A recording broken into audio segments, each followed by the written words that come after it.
กองประชุมใหญ่หน่วยพักโรงเรียนมัธยมสมบูรณ์เทศบาลแขวงครั้งที่ 7 ภาพและข่าวโดยหน่วยงาน ICT โรงเรียนมโซแขวงกองประชุมของหน่วยพักโรงเรียนมัธยมสมบูรณ์เทศบาลแขวงครั้งที่ 7 ได้ไข้ขึ้นอย่างเป็นทางการในวันที่28 พฤศจิกายน 2024 อยู่ที่สโมสรของโรงเรียน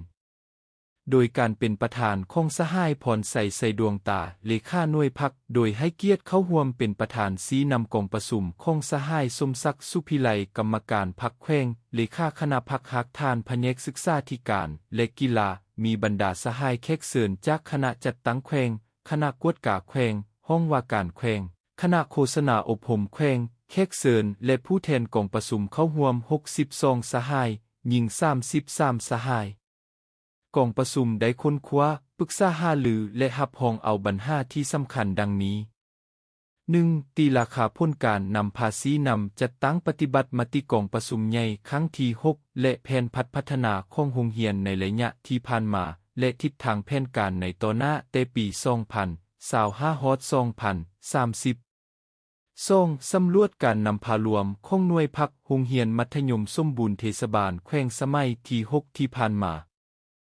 3. เลือกตั้งเอาคณะหน่วยพักสุดใหม่ของหน่วยพักโรงเรียนมัธยมสมบูรณ์เทศบาลแขวงครั้งที่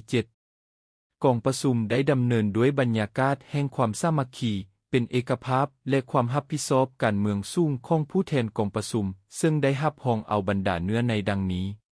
1. กองประชุมได้รับรองผลการตีราคาการนำภาษีนำของหน่วยพักฮักทานโรงเรียนมัธยมสมบูรณ์เทศบาลแขวงและการจัดตั้งปฏิบัติแผนพัฒนาโรงเรียนของตนในระยะที่ผ่านมาซึ่งกองประชุมได้ยั่งยืนด้านดีผลงานตีราคาด้านอ่อนข้อคงค้างและกำหนดทิศทางแผนการในต่อหน้า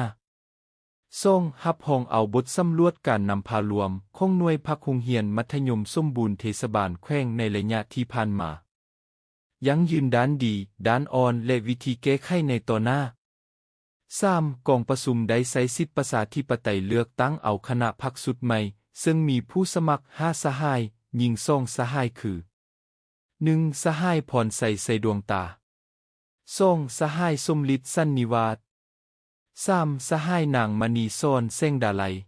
4. สหายนางอรุณครศิริวังหาน 5. สหายกันไพใส่บุญสุขกองประชุมเลือกตั้งได้คณะพรรคสุดใหม่3สหายหญิง1สหายคือ 1. สหายพรใส่ดวงตา 2. สหายสมฤทธิ์สันนิวาส 3. สหายนางอรุณครศิริวังหานกองประชุมครั้งปฐมมาลุกได้เลือกตั้งเอาเลขาห้องเลขาประธานและห้องประธานกวดกาพรรคคือ